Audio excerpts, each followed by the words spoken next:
गीता में अर्जुन को स्वयं भगवान कह रहे हैं कि उस परमेश्वर की शरण में जा, उसके लिए उन संतों के पास जा जो तत्वदर्शी हो। इसी प्रकार हजरत मोहम्मद को उनका अल्लाह कह रहा है कि कोई और पूर्ण परमात्मा है, उसको पाने के लिए उन तत्वदर्शी संत की तलाश कर। वो प्रभु कौन है, ये जानने के लिए कृपया अवश्य सुनिए जगत गुरु तत्वदर्शी संत रामपाल जी महाराज के अमृत वचन।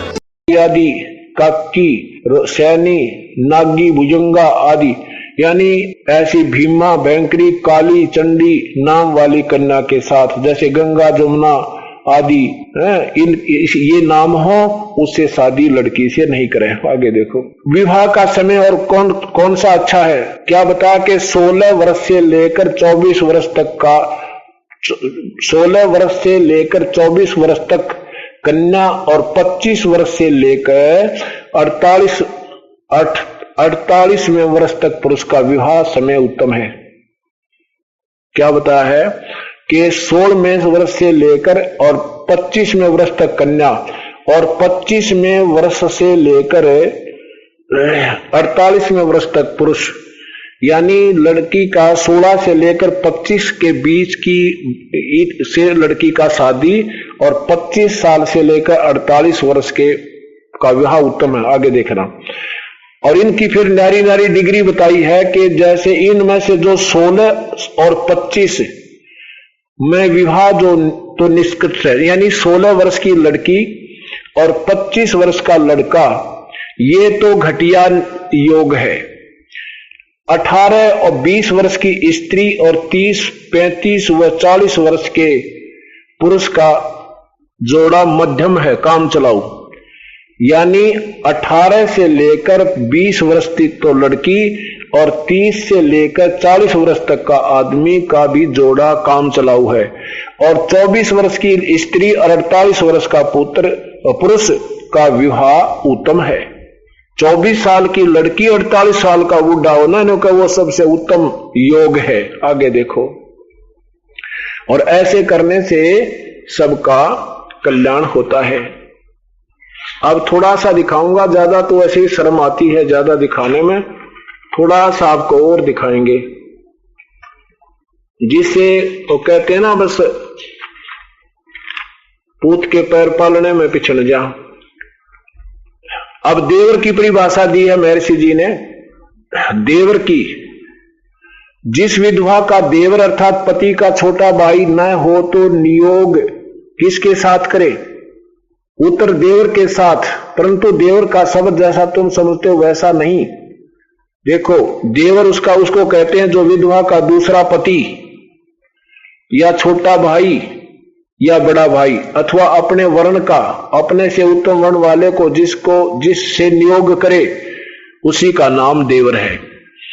अब नियोग का क्या अर्थ रखा इन्होंने? नियोग का क्या अर्थ बताया है कि विधवा स्त्री शादी नहीं करे किसी दूसरे से, विधवा स्त्री का ब्याह नहीं करना चाहिए। अब मुझे शर्म आती है इस टॉपिक को आपको बताते समय। वो किसी और अन्य जिसकी पत्नी मर गई हो ना, उसके साथ नियोग करे। नियोग कैसा होता है अब इसका वर्णन भी मैं आपको नहीं कर पाऊंगा, नहीं बताना चाहूंगा। ऐसा गंदा शब्द लिखा है इन्होंने, इसका वर्णन नहीं कर सकते। अब थोड़ा सा और दिखाता हूं साधारण सा। और भी इसमें ऐसी अभद्र भाषा लिखी है कि जो आम समाज को बताया पढ़कर भी नहीं सुनाया जा सकता, ऐसा इसने कर्म लिखा है।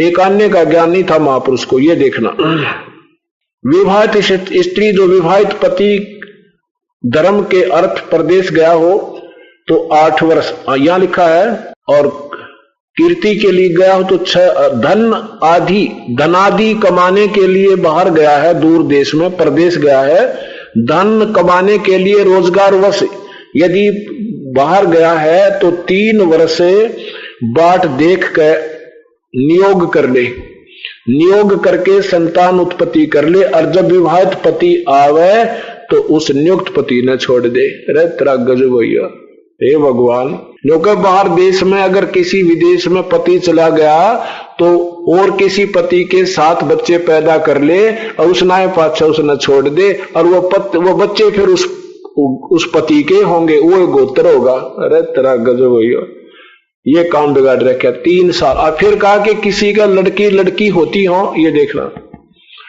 जिस स्त्री के केवल कन्या होती हो, 8वें संतान होकर मर जा, 10वें जब हो तब कन्या पुत्र ना होए तो 11वें और जो स्त्री अप्रिय बोलने वाली हो तो शब्द यानी तुरंत उसको छोड़कर दूसरी स्त्री से नियोग करके संतान उत्पत्ति कर ले। किसी की पत्नी लड़ाई लड़ुई करे उसने छोड़ दे, और जिसकी पत्नी का लड़की होती हो, लड़का ना हो उसने भी छोड़ दे, और किसी के दूसरी से पत्नी पुत्र पैदा कर ले। बता, इतनी अकल थी उसमें। अब यहां देखो, किसी की पत्नी अप्रिय बोलने वाली हो, वैसे ही जो पुरुष अत्यंत दुखदाई हो उसे तुरंत छोड़कर दूसरे से नियोग से संतान उत्पत्ति करके उसी विवाहित पति के दाएं भागी संतान उत्पत्ति कर ले। वह बता, हे भगवान, जो का किसी का पति लड़ाई झगड़ा करता हो ना, भाई दुख देता हो, दूसरे पति तो संतान करके रख उसकी छाती पे और उसे के दाएं भागी पैदा कर दे। अरे तेरा गजब होइयो, हे भगवान। ये देखो, ये दिल लिख रखे हमारे समाज सुधार के नियम महापुरुष ने, संतान उत्पत्ति करके उसी विवाहित पति के दाएं भागी संतान कर ले वह, और इत्यादि प्रमाण कर और युक्तियों से स्वयंवर विवाह और नियोग से अपने अपने कुल की उन्नति कर ले। और आगे और ऐसा जुर्म लिखा है जो मैं आपको नहीं सुना सकता। अब कहने का भाव ये है दास का कि जब तक हमें ये पता नहीं लगेगा, या ऊपर तो मोर में ऋषि की है, अंदर ऊपर तो मोर अमेरिका की और माल अफ्रीका का, तो यही दिखाना चाहूं था कि इसने खोल कर देखेंगे तभी इससे मन हटेगा, फिर यू आपको ऐसा गंदा शास्त्र लगेगा। ये भगवान, ये तो किसी और का भी दृष्टि ना पड़ जाना चाहिए तो काम कति बिगाड़ देगा। जिस घर में लड़ाई ना होगी उसमें शुरू हो जाए इसके ऊपर जरा सा भी आचरण। शुक्राचार्य तो किसी समझ को नहीं आया, मैं ऋषि का लिखा हुआ था, जो रखते थे ना बेचनिया ने भी ना बेरा था, इसमें लिख के रखा है। ये तो ई पोल पार्टीज की। अब थोड़े दिन में देख लियो कि दवाओं भी दी गया, जब भी नो के फूक बीमारी ने एक लो दर्द उठा के। तो ये ज्ञान दास इसलिए दे रहा है, बेशक किसी को बुरा भी लग रहा होगा कि भाई क्यों दूसरे की निंदा करे, नहीं, निंदा नहीं है, ये तो एक तत्व ज्ञान के अंदर परमात्मा का एक विशेष विधान है। और जब तक संत ही नहीं बताएगा तो विद्यार्थियों को क्या पता लगेगा। इसमें 2 दूना 6 लिख रखा है, 20 लिख रखा है। तो अध्यापक का ये प्रथम फर्ज होता है कि वो सिलेबस अनुसार साधना करवा के बच्चों को सफल करवावे। बोलो सतगुरुदेव की। कर जोरूं विनती करूं दरूं चरण पर शीश, गुरु राम देवानंद जी महाराज ने दिया नाम बख्शीश। कोटि कोटि सिजदा करूं, कोटि कोटि प्रणाम, चरण कमल में राखियो मैं बांधी दामन। कुत्ता तेरे दरबार का मोतिया मेरा नाम, गले प्रेम की रस्सी राखे तो वहां जाऊं। तो करो तो हो बावरो, दूर दूर करो तो जाऊं। जो राखो तो ही रहूं, जो देवो सो खाऊं।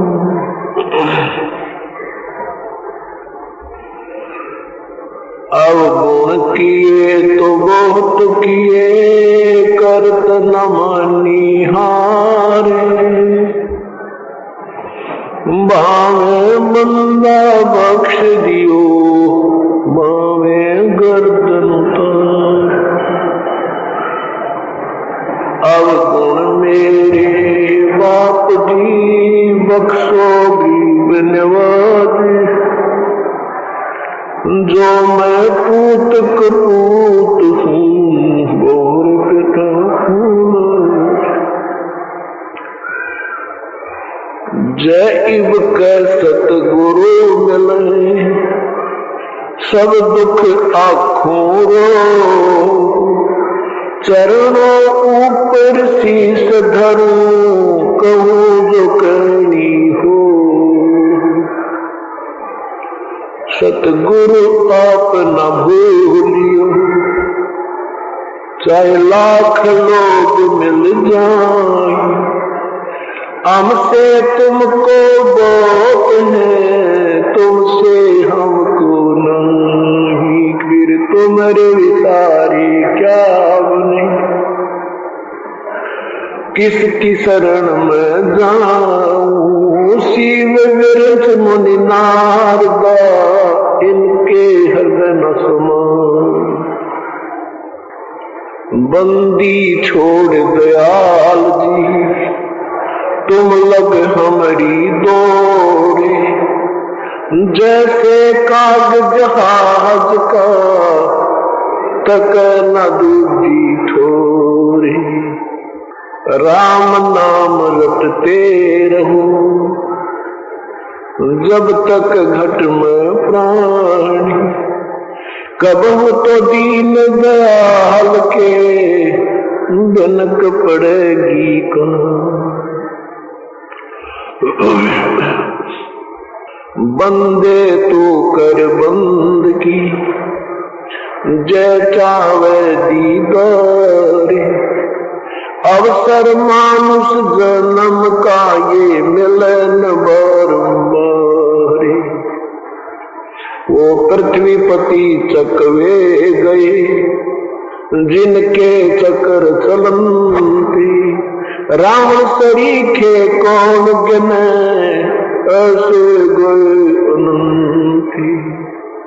राम रटत कोड़ी भला चू चू पड़े जो चाम।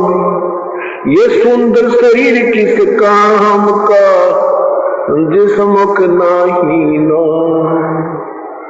राम रटत कन्यावली साकट गलों ने पूती। जैसे बकरी के गल में गल थना जिसमें दूध नामूते।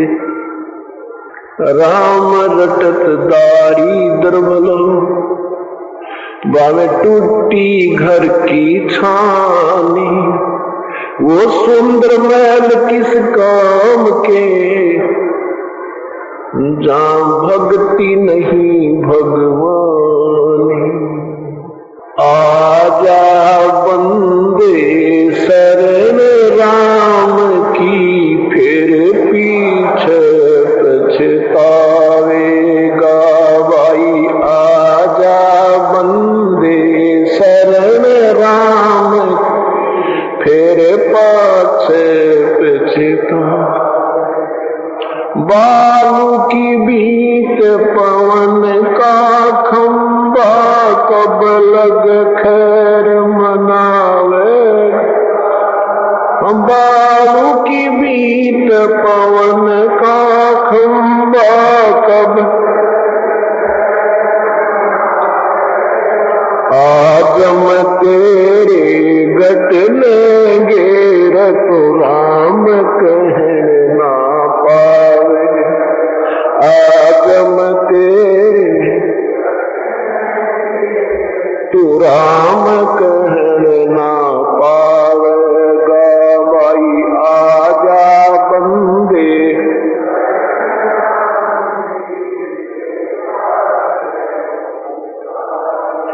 गा भाई। आजा बंदे शरण राम की फिर।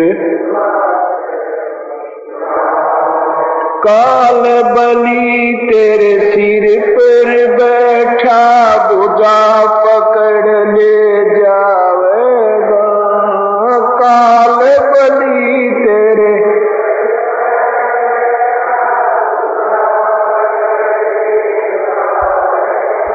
मात पिता तेरा कुटुंब कबीला सारा खड़ा लखा। तेरा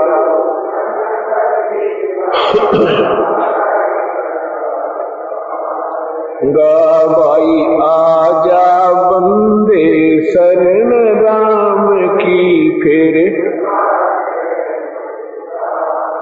गावाई आजा बंदे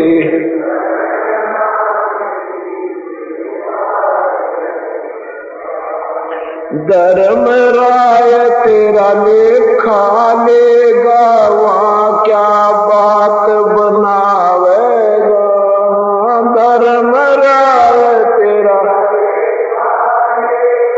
वहाँ क्या बात बनावे लाल खंभ से बांधा जागा गन सत्य गुरु को छुटावेगा भाई लाल खंभ से बांधा जागन सत्य गुरु कौन छुटावेगा भाई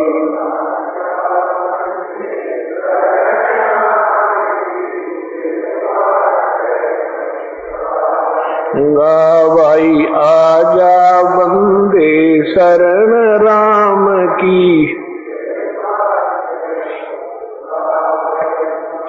दिया लिया तेरे संग चलेगा ये दराज क्या रह जावेगा दिया लिया तेरे संग चलेगा दराज क्या रह जा कहे कबीर सुनो भाई साधु करनी के पल पावेगा कहे कबीर सुनो भाई साधु करनी के पल पावेगा भाई आजा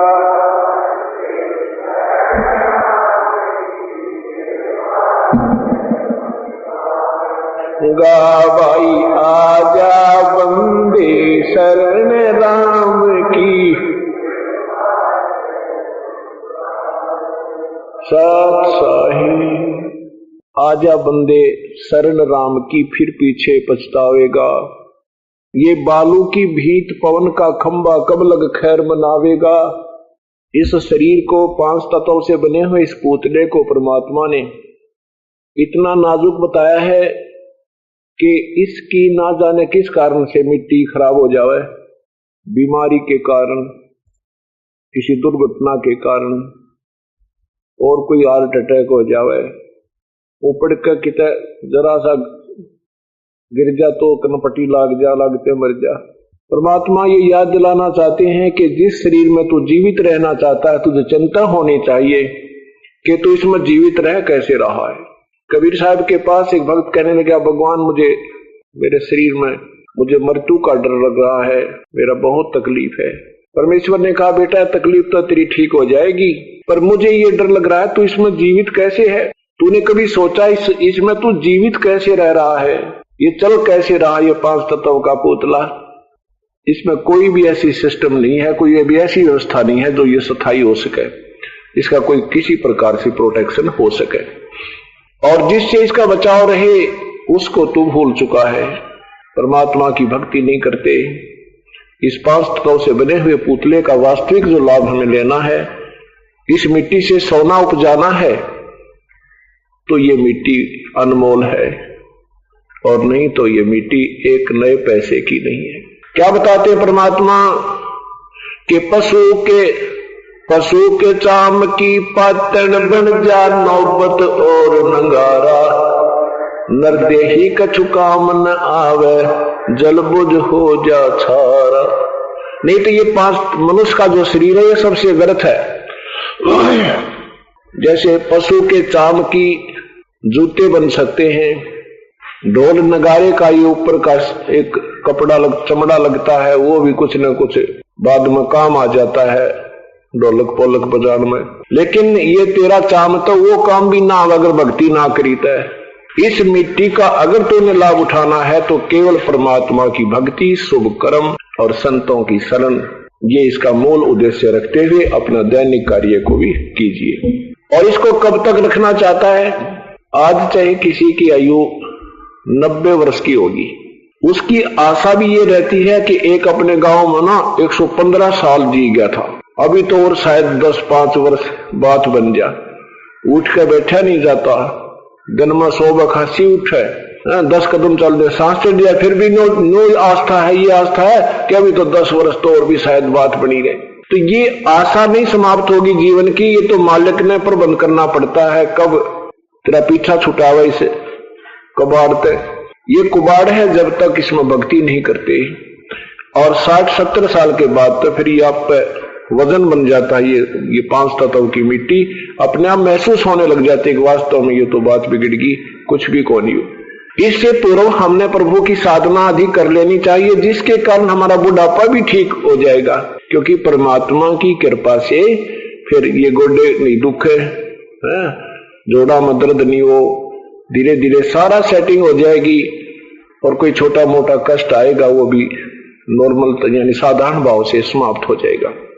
परमात्मा हमें याद दिलाना चाहते हैं कि चलो तू लंबी आयु मान ले, 100 वर्ष भी जी गया और भक्ति करी नहीं, मृत्यु तो फिर भी होनी है, और साधना ना करने से पुण्यात्मा ये सारा जीवन खो दिया, ये समय अनमोल आपका बर्बाद हो गया। इसलिए याद दिलाते हैं कि बालों की भींत पवन का खंबा, ये इतना कच्चा सांग बताया कि जैसे एक बालू रेत की दीवार बनाते हैं, उसके दोनों तरफ फट्टे से लाकर पानी भर दें, उसमें कूट छेद कर फिर रोक दें, फिर थोड़ी सी ऊपर बना दें, और वो काम चलाऊ सी होती है। वो पानी वर्षा हो जाए तो कट जा, कोई पशु का लात लाग जाए तो गिर जा, और ज्यादा तेज हवा चाल पड़े तो उसमें स्कोरिंग होकर हुआ कट कट के सारी उड़ जा। तो कहते ये पवन, ये बालू की भीत जैसा कच्चा तेरा ये शरीर, और ये पवन से श्वास से ये खड़ा हुआ है। बालू की भीत पवन का खंबा, कब लग खैर मनावेगा। फिर क्या बताते हैं, आजम तेरे घटने घेरे, यम के दूत आएंगे जब तेरा अंत समय होगा। आते ही भक्तिहीन प्राणी के अंदर से जुबान बंद कर देते हैं, वो बोल नहीं सकता, इस संकेत से संकेत करता रहता है, और संकेत करते करते घरवाले तो यूं सोचे कि पिताजी ने कोई धन किसी को देना लेना होगा, वो बताना चाहता है, और उसकी समस्या बनी हुई होती है, बहुत पीड़ा होती है। अंत समय में भक्तिहीन प्राणी का जब ये शरीर छूटता है, इतना दर्द होता है जैसे लाख बिच्छुओं ने एकदम डंक मार दिया हो। ये सत्कर मानना, संतों ने जो विचार दिए हैं, यों का यूं बनता है। आंखों से पानी, टट्टी और पेशाब ही सपला तो उनका निकल जाता है।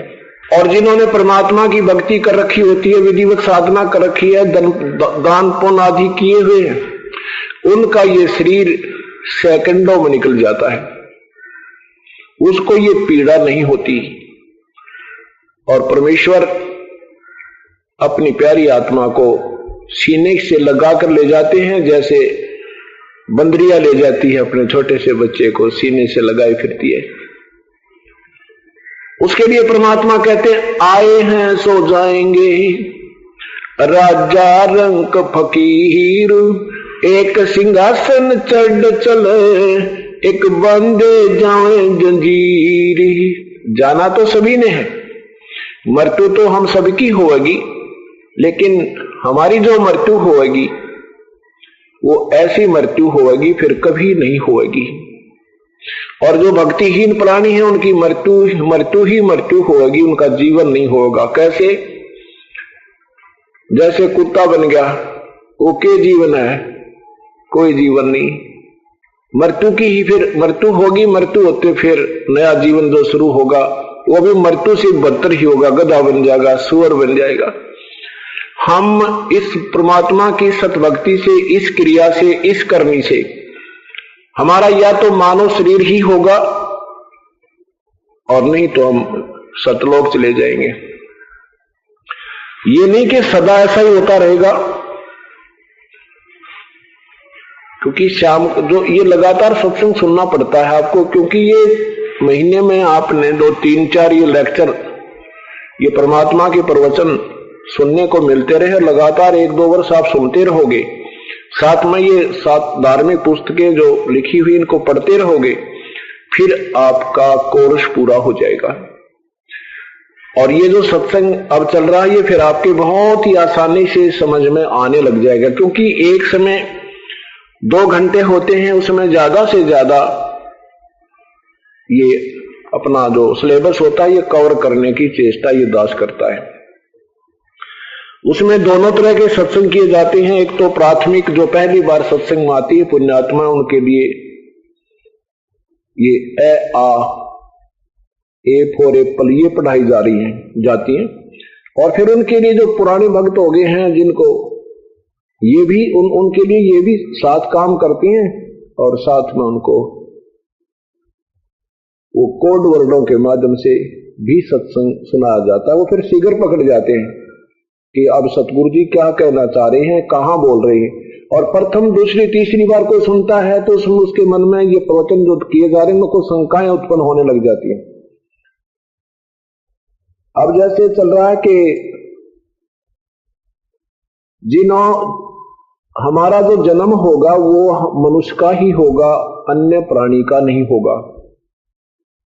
एक तो सबसे बड़ा बेनिफिट इस परम पिता की इस 3 मंत्र के जाप की और साथ में ये प्राथमिक मंत्र आपको दिया जाते हैं, इनसे ये सबसे बड़ा बेनिफिट यानी एक न्यारा लाभ है। लेकिन ये ज्ञान भी आपने मद्देनजर रखना पड़ेगा कि इस जन्म को आगे ना होने दिया जाए तो हमारे लिए बहुत ज्यादा लाभदायक होगा। और अन्य साधनाएं जो लोग भक्तजन कर रहे हैं, संतजन करा रहे हैं, उनसे तो वो बेनिफिट कोई भी नहीं है, क्योंकि वो सारी शास्त्र विरुद्ध साधनाएं हैं। उनसे ना उनका कोई गति हो, ना सुख हो, ना उनका कोई लाभ हो। इससे आपका मुक्ति नहीं होगी तो इतना लाभ होगा आपको वर्णन नहीं हो सकता। आप पृथ्वीपति भी बन सकते हो। नेक्स्ट जीवन आपका जिसने इस जीवन में और 10-5 वर्ष ये सदगुरु की साधना जो दास बता रहा से कर ली, आपका मानुष जीवन में तो धोखा नहीं और लगातार कहीं भी हो सकते हैं। आप स्वर्ग में भी जा सकते हो, आप महास्वर्ग भी जा सकते हो, आप विष्णु जी के लोक भी जा सकते हो, वहां भी हजारों युगों तक रह सकते हो और फिर वापस यहां पर आओगे, आप पृथ्वीपति भी बन सकते हो, सारी पृथ्वी के शासक भी बन सकते हो। यह इतनी कमाई हो जाएगी। लेकिन ये कमाई हमने इस कमाई का हमने यहां पर ऋण उतारना था, उसको वो ना उतार के हम फिर इसकी मलाई खाना प्रारंभ कर देंगे। और जिस भी पवित्र धर्म में हमारा पुनर्जन्म होगा, वो जो साधना हम कर रहे होंगे परंपरागत, वो सोच रहे होंगे कि साधना जो हम करें शायद इससे आज मैं चीफ मिनिस्टर बन गया हूं, इससे शायद मैं मंत्री बन गया हूं, इससे शायद मैं प्रधानमंत्री बन गया हूं। नहीं, उस समय हमारा आध्यात्मिक ज्ञान 0 होता है, मान शून्य होता है, क्योंकि वो तो पिछली मलाई हम खा रहे होते हैं और वो जीवन उसका बहुत अच्छा निकल जाता है और वो उसी साधना को करते करते मृत्यु को प्राप्त हो जाता है। और फिर नेक्स्ट जीवन उसका 84 लाख योनियों में चला जाता है, क्योंकि ये पुण्य कमाई जो हमारी है 1, 2, 4, 10, 5 वर्ष में जन्म में समाप्त हो जाएगी। और उस दौरान फिर परमात्मा ने मेहर नहीं बख्शी, कोई संत नहीं भेजा, तो फिर 84 लाख योनियों में ये प्राणी चले जाएंगे। इसलिए हमने अब ये ज्ञान हो गया, अब इस समय को, इस जीवन को आगे नहीं बढ़ाने देना। मान लीजिए आप नेक्स्ट जीवन में और प्रधानमंत्री भी बन गए, ठीक है। प्रधानमंत्री जो बन जाता है वही जानता है उसके सिर में कितना दर्द होता है, कितना आनंद मना रहा होगा। और इसने जिम्मेवारी की जो पोस्ट पद पर जब विराजमान होने के बाद एक पल की चैन नहीं, प्राणी को एक पल की भी चैन नहीं है। ठीक है, नाम प्रधानमंत्री बहुत ऊंचा और बहुत ही योग्य पद होता है, लेकिन उस जीव को सुख कती नहीं। उसकी नियत होती है कि मैं शुभ कर्म करूं, उसकी नियत होती है कि प्रजा का अच्छी तरह पालन करूं, लेकिन काल बीच में और खुट्टे साथ गाड़ कर रखे। वो चाहता हुआ भी नहीं कर सकता उस कर्म को, शुभ कर्म को, क्योंकि ऐसी समस्याएं बीच में किसी दूसरे के माध्यम से पैदा करवा देता है। तो कहीं और मान लीजिए प्रधानमंत्री अच्छी आत्मा के हैं और बढ़िया शुभ कर्म भी कर रहे हैं, लेकिन भक्ति नहीं ठीक कर रहे, तो वो क्या लेकर जाएंगे?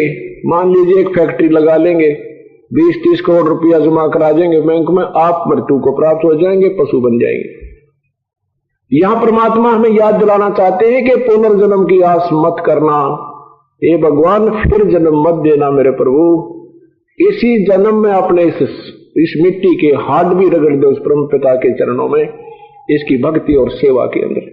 यहां से पीछा छुटवाओ, जब बात बनेगी। यहां पर कोई प्राणी सुखी नहीं है। परमात्मा कहते हैं, भाई तन दर सुखिया कोई न देखा, जो देखा सो दुखिया हो। उदय अस्त की बात करते हैं, मन सबका किया विवेका हो। सबका तंदर सुखिया कोई न देखा, जो देखा सो दुखिया हो। उदय अस्त की बात करते हैं, मन सबका किया विवेका हो। सबका भाई घाटे बाधे सब जग दुखिया के दृष्टि बैरागी हो। घाटे बाधे सब जग दुखिया के दृष्टि बैरागी। सुख देव ने दुख के डर में गर्भ में माया त्यागी हो। गर्भ में माया त्यागी हो। तंदर सुखिया कोई न देखा, उदय अस्त की बात करते हैं, मन सबका किया विवेका हो। सबका भाई जंगम दुखिया योगी दुखिया, तपस्वी को दुख दूना हो। जंगम दुखिया योगी दुखिया, तपस्वी को दुख दूना हो। आशा तृष्णा सब में व्याप्त, कोई मैल ना सुना हो। कोई मैल ना सुना हो। तंदर सुखिया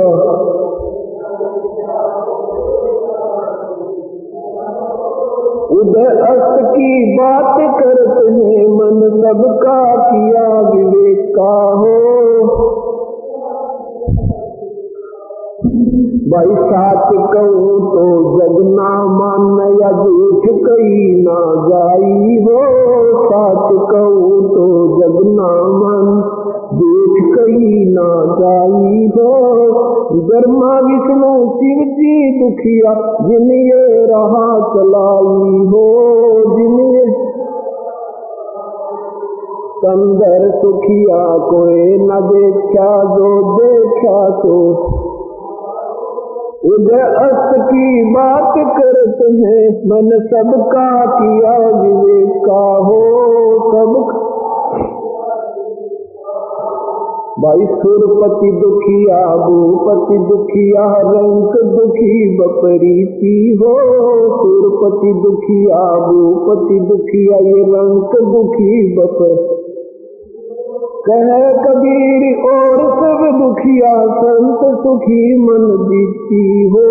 संत सुखी मन जीती हो। तंदर सुखिया कोई न देखा, उदय अस्त की बात करते हैं, मन सबका किया विवेका हो। सुरपति दुखिया भूपति दुखिया, ये रंक दुखी बपरीती हो। सुरपति दुखिया भूपति दुखिया, रंक दुखी बपरीती हो। कहे कबीर और सब दुखिया, एक संत सुखी मन जीती हो। संत सुखी मन जीती हो। तंदर सुखिया कोई न देखा, उदय अस्त की बात करते हैं, मन सबका किया विवेका हो। सबका परमपिता परमात्मा पूर्ण ब्रह्म कबीर परमेश्वर हमें ये याद दिलाते हैं कि इस पृथ्वी पर कोई भी प्राणी, इस 21 ब्रह्मांड में कोई भी प्राणी सुखी नहीं है। इस 5 तत्वों से बनी हुई काया के अंदर जो प्राणी है, इस तन में हमने कोई भी यहां सुखी नजर नहीं आया। ज्यादा से ज्यादा बताना चाहते हैं कि सच कहूं तो जग नहीं माने और झूठ कही ना जाई हो, ये ब्रह्मा विष्णु शिव जी दुखिया जिन ये राह चलाई हो। इस तीन लोक के प्रभु सतीथी, उत्पत्ति, सतीथी और संहार करने वाले, ये स्वयं भी महाकष्ट में है। भगवान विष्णु जी को श्राप लगा, नारद जी से श्री रामचंद्र जी रूप में आए। श्री रामचंद्र जी रूप में उन्होंने कोई सुख नहीं, कोई भी सुख जीवन में नहीं प्राप्त हुआ। जवान हुए, शादी हुई, वनवास हुआ, वनवास में पत्नी का अपहरण हुआ। 12 वर्ष तक उस अपनी धर्म पत्नी को छुड़वाने के लिए, रावण की कैद से निकलवाने के लिए संघर्ष रहा। आने के बाद पत्नी का, अपनी धर्म पत्नी का स्वयं ही निष्कासन कर दिया। बच्चे कहाँ, स्वयं कहाँ, वो व्यक्ति कभी सुखी नहीं हो सकता। तो बेशक वो विष्णु जी अवतार थे। तो कहने का भाव यही है, फिर उसी वही परमात्मा फिर श्री कृष्ण रूप में आए। श्री कृष्ण का जीवन देख लो, जन्म से ही कैद में जन्म हुआ, मामा दुश्मन हुआ, कभी केसी मार रहा है, कोई कभी चानौर मारने आ रहा है, कभी पूतना, कभी जरासंध, कभी शिशुपाल। आखिर में मथुरा भी त्याग कर प्रभु ने द्वारका में समुद्र में जाके द्वारिका बना करके शरण लेनी पड़ी।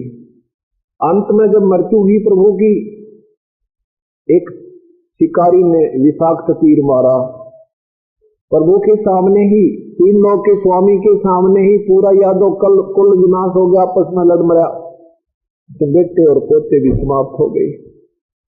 यह परमात्मा याद दिलाना चाहते हैं कि सच कहो तो जग ना माने, क्योंकि हम ब्रह्मा विष्णु महेश को एक बहुत ही सुप्रीम पावर मानकर आश्रित हो चुके। इनको अजन्मा, अजन्मा, अजर, अमर, अविनाशी, कोई माता पिता इनके नहीं, ऐसा हमने लोकवेद से सुना हुआ है। वास्तव में इनकी हिस्ट्री शीट, इनके पवित्र जो जीवन चरित्र हैं, अर्थात इनकी पुराण है, शिव पुराण, विष्णु पुराण, ब्रह्मा पुराण आदि में आप पढ़कर देखिएगा, देवी भागवत महापुराण में। ये तो नासवान स्वयं स्वीकार करते हैं, हम नासवान हैं, हमारा जन्म मृत्यु होता है। इनके माता पिताजी का प्रत्यक्ष प्रमाण मिलता है। दुर्गा ब्रह्मा विष्णु महेश की माता है, और ज्योति निरंजन शिव, महाशिव, ये काल, ये ब्रह्म, ये इनके पूज्य पिताजी हैं। ये काल कौन है? ये ब्रह्म कौन है? ये काल है 1 लाख मानव शरीरधारी प्राणियों का नित आहार करने का इसको साप लगा हुआ है। अब ये ज्ञान हमने सुना नहीं तो एक बार ऐसा लगता है जैसे दंत कथाएं हो, नहीं, ये बिल्कुल सच कथाएं हैं और ये हमारे शास्त्रों में प्रमाण है। इनमें से 70% तो हमारे पुराणों में प्रमाण है, और फिर ऊपर की जो 30% नहीं है वो कथा, वो परमात्मा ने स्वयं आकर के हमें बताया है। ये सारा मिलकर के सूक्ष्म वेद, सवसम वेद अर्थात 5वें वेद में ये सारा ज्ञान जो का तो लिखा हुआ है, और सब शंकाओं का उसमें समाधान हो जाता है, सब निर्णायक ज्ञान उसमें उपलब्ध है, प्राप्त होता है।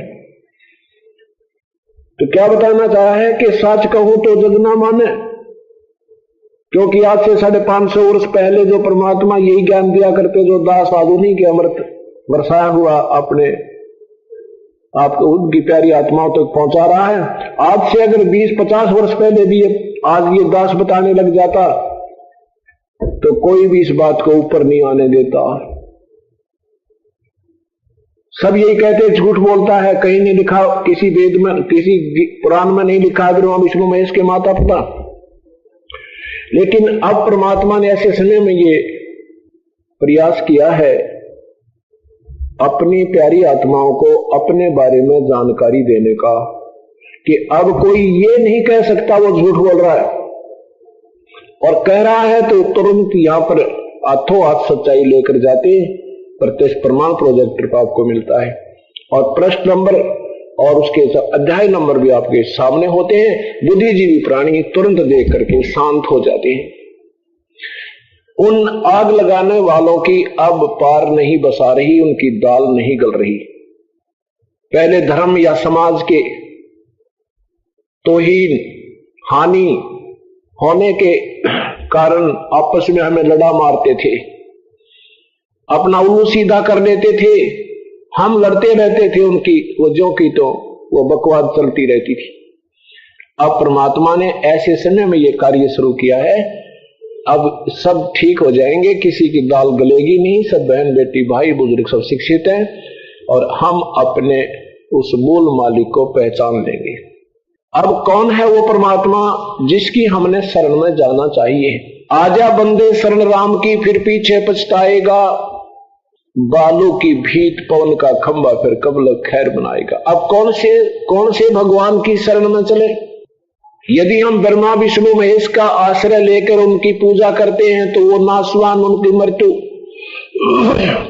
यदि हम ब्रह्म की साधना करते हैं तो ब्रह्म भगवान गीता जी में बोल रहा है 4th अध्याय के 5वें मंत्र में, अर्जुन तेरे और मेरे बहुत जन्म हो चुके हैं, तू नहीं जानता मैं जानता हूं।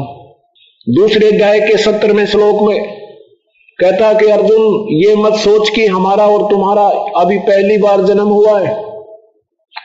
दूसरे अध्याय के 11वें श्लोक में कि ये मत सोच कि तेरा और हमारा सैनिकों का पहली बार हम जन्म हुआ है, इससे पहले भी हम थे और आगे भी होंगे और वर्तमान में भी है।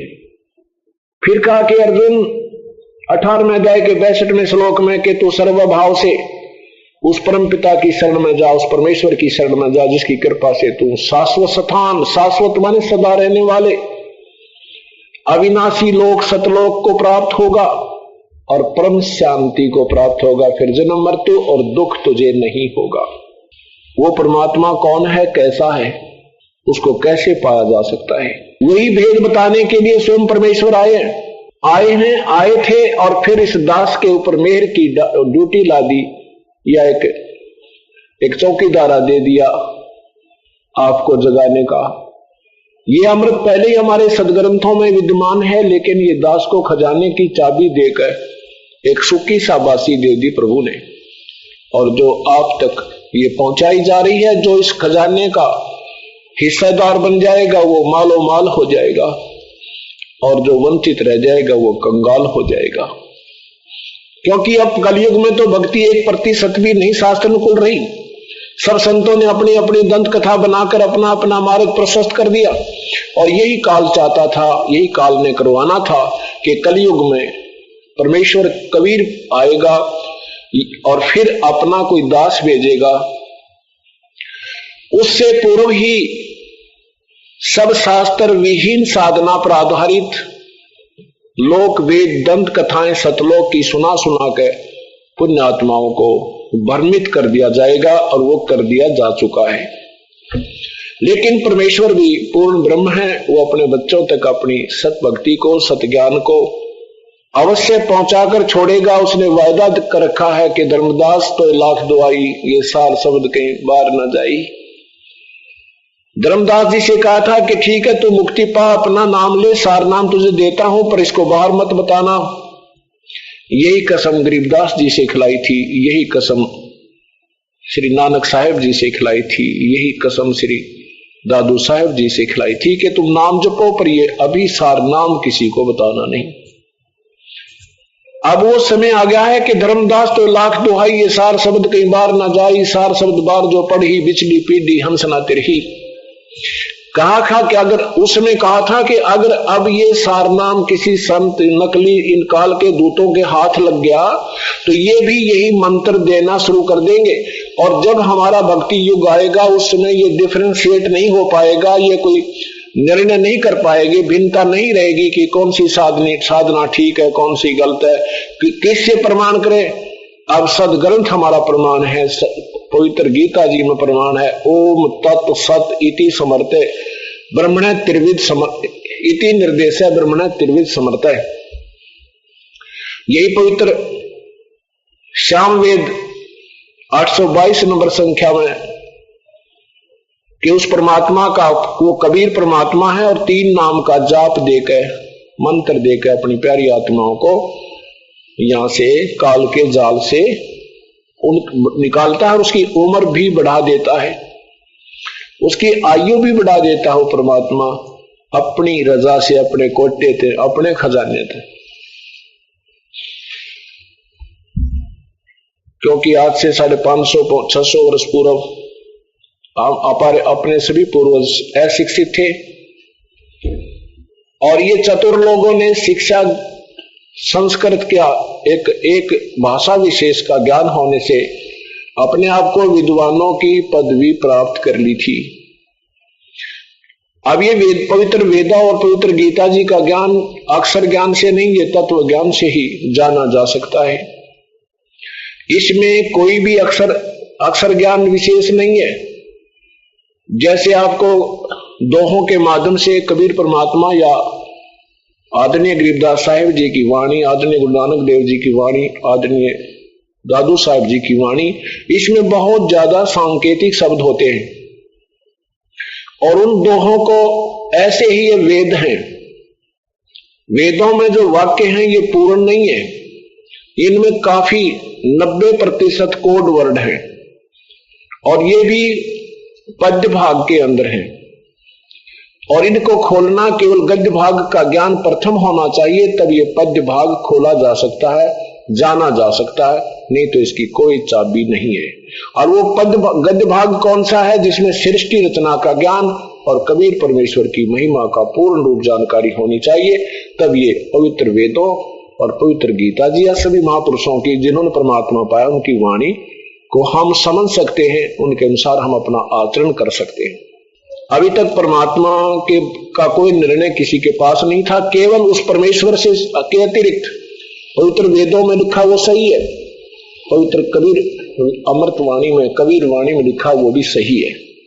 और जिन महापुरुषों ने परमात्मा का साक्षात्कार हुआ, उन 5-6 महापुरुषों की वाणी दास ने पढ़ी है, उनमें भी ज्यों का त्यों परमात्मा, उनके अतिरिक्त अन्य जितने भी महापुरुष हुए हैं उनकी जो अमृतवाणियां हैं या उनके द्वारा रचे सदग्रंथ है, शास्त्र हैं, वो पूरे खरे नहीं उतरे, वो पूर्ण रूप से नहीं खरे उतरे। हाँ, इतना तो सभी कहते हैं भगवान की भक्ति करो, परमात्मा के भजन के लिए ही मनुष्य जीवन प्राप्त हुआ है, जो भक्ति नहीं करता उसका मनुष्य जीवन व्यर्थ हो जाएगा। ये तो एक साधारण सा ज्ञान आम ही संत और महापुरुष की वाणी में मिल जाता है।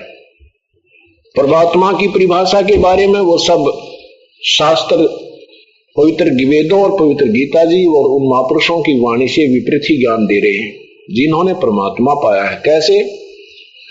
क्या बताते हैं कि परमेश्वर निराकार है और ब्रह्म को ही पूर्ण ब्रह्म मानते हैं। अब कबीर परमात्मा की वाणी को पढ़कर 2 पंथ चले हैं, एक राधा स्वामी पंथ, एक धन धन सतगुरु पंथ। ये सतपुरुष तो बताते हैं, सतपुरुष भी बताते हैं, सतलोक भी बताते हैं।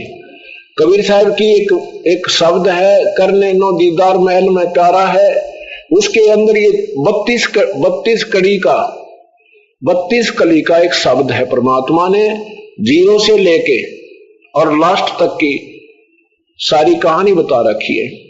वो अपनी महिमा भी बता रखी है और काल की नकली सतलोक, अलखलोक, अगमलोक की भी व्यवस्था उसमें बता रखी है।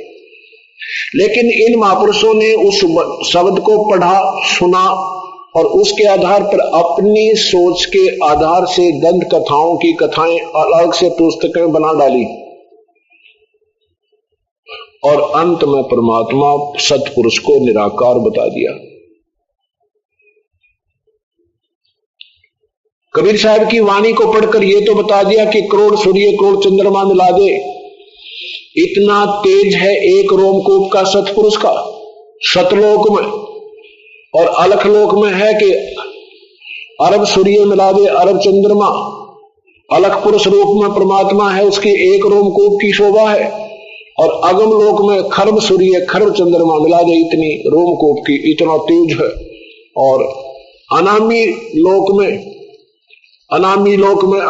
अनामी पुरुष रूप में परमात्मा है और उसकी एक रोमकूप की जो है शंख सूर्य मिला दे, शंख इतनी तेज है, इससे भी ज्यादा तेज है, और फिर भी निराकार बता रहे हैं वो, फिर भी परमात्मा को निराकार बता रहे हैं। ये कबीर साहब की वाणी का तो जो का तो विवरण दे दिया, और लेकिन अपनी सोच से फिर भी वहां परमात्मा को निराकार और आत्मा को परमात्मा में समावेश बताया है।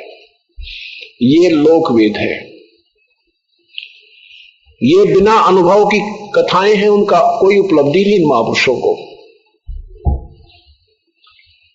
और कबीर परमेश्वर को एक संत बताया है, इन महापुरुषों ने एक संत बताया है, एक भक्त बताया है। और जिन्होंने परमात्मा को पाया है उन्होंने क्या बताया है? आदरणीय गरीबदास साहिब की कथा आपको कल सुनाई थी। उन्होंने क्या बताया है? आंखों देखा हाल बताया है। सब पदवी के मूल है वो सकल सिद्ध है तीरी, दास गरीब सतपुरुष बजो भाई अवगत कला कबीरे। सब पदवी के मूल है, ओए होए, सब पदवी के मूल है और सकल सिद्ध है तीर, सिद्धि, सभी सिद्धियां उसके उन्हीं के आश्रित है। तीर माने किनारे पे, उन्हीं के आश्रय हैं, उन्हीं के पास है। सब सिद्धि भी उन्हीं के पास है और सब पदवी के मूल है वो सकल सिद्ध है तीरे, दास गरीब सतपुरुष बजो भाई अवगत कला कबीरे। सब पदवी के मूल हैं। आदरणीय श्री राम स्वामी रामानंद जी महाराज ने क्या कहा है? तुम साहेब तुम संत हो, तुम सतगुर तुम हमसे, गरीबदास तेरे रूप बिना और न दूजा अंसे। दो ठोड़ है एक तू भया एक से दो, गरीबदास हम कारणे आए हो मग जो। बोलत रामानंद जी सुनो कबीर करतारे, गरीबदास सब रूप में तू ही बोलन हारे। अलल पंख अनुरागे है सुन मंडल रे थीरे, दास गरीब उधारिया सतगुरु मिले कबीर। हम सुल्तानी नानक तारे दादू को उपदेश दिया, जात जुलाहा भेद न पाया वो काशी माए कबीर हुआ। 100 प्रमाण ले सकते हो। परम पिता कबीर साहब है, शरीर है उसका नाम कबीर है और अपने सदग्रंथ बता रहे हैं। सैकड़ों प्रमाण तो वेद बता रहे हैं, पवित्र वेद बता रहे हैं। क्या बताया? सब पदवी के मूल है, आदरणीय गरीबदास जी बता रहे हैं। और सकल सिद्धि है तीर, दास गरीब सतपुरुष बजो वो अवगत कला कबीर। दादू साहब ने क्या बताया है? आदरणीय दादू साहब ने बताया है, जो जो शरण कबीर के वो तिरगे अंत अपारे। दादू गुण क्या कहूं मुझे कहते न आवे पारे, जिन मोको निज नाम दिया सोए सतगुरु हमारे। दादू दूसरा कोई नहीं वो कबीर सिरजनहारे। आदरणीय मुल्कदास साहिब ने क्या कहा? जपोरे मन परमेश्वर नाम कबीर, जपोरे मन परमेश्वर नाम कबीर। काशी तज गुरु मगहर पहुंचे वो दोनों दीन के पीर। काशी तज गुरु मगहर पहुंचे वो दोनों दीन के पीर। कोई गाड़े कोई अग्न जरावे, ढूंढा ना पाया शरीर। जपोरे मन परमेश्वर नाम कबीर, जपोरे मन साहेब नाम कबीर। दास मलोक सलोक कहते हैं, खोजो हो खसम कबीर। जपोरे मन साहेब नाम कबीर। चार दाग से सतगुरु न्यारे वो अजरो अमर शरीर। चार दाग से सतगुरु न्यारे वो अजरो अमर शरीर। दास मलूक सलूक कहते हैं खोजो खसम कबीर। जपोरे बोले साहेब नाम कबीर। जपोरे बोले परमेश्वर नाम कबीर। आदरणीय धर्मदास साहब जी कहते हैं आज मोहे दर्शन दियो जी कबीर। आज मोहे दर्शन दियो जी कबीर। सतलोक से चलकर आए, सतलोक से चलकर आए काटन यम की जंजीर।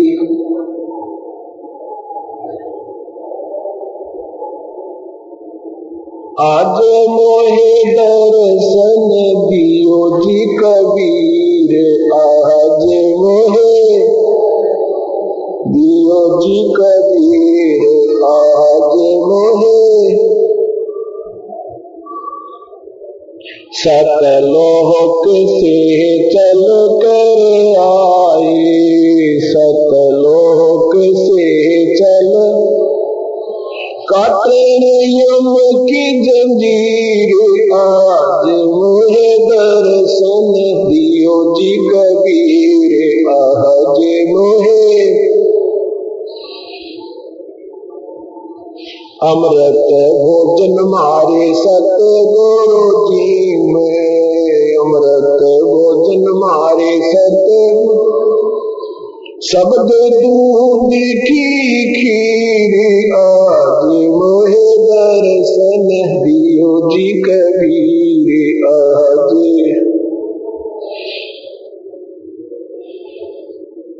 इंदु के तुम देव कहाए।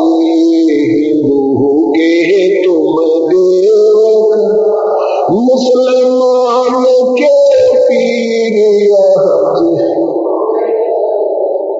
दियो जी कबीर। आज मोहे आज मोहे दर्शन दियो जी कबीर। आज मोहे धर्मदास की अर्ज गोसाई। धर्मदास की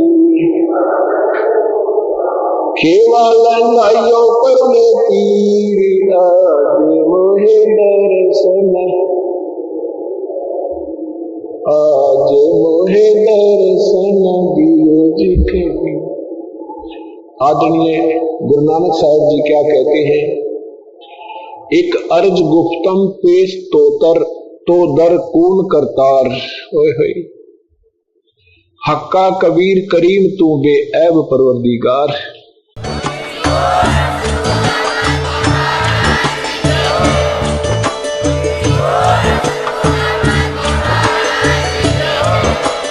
आप सुन रहे थे जगत गुरु तत्वदर्शी संत रामपाल जी महाराज जी के मंगल प्रवचन। अधिक जानकारी के लिए विजिट कीजिए हमारी वेबसाइट www.jagatgururampalji.org। संत रामपाल जी महाराज जी के शुभ आशीर्वाद से पूरे विश्व भर में 500 से भी ज्यादा नाम दीक्षा केंद्र हैं, जिन पर संत रामपाल जी महाराज जी द्वारा ऑनलाइन निशुल्क नाम दीक्षा दी जा रही है। अपने नजदीकी नाम दीक्षा केंद्र का पता करने के लिए संपर्क करें 8222880541।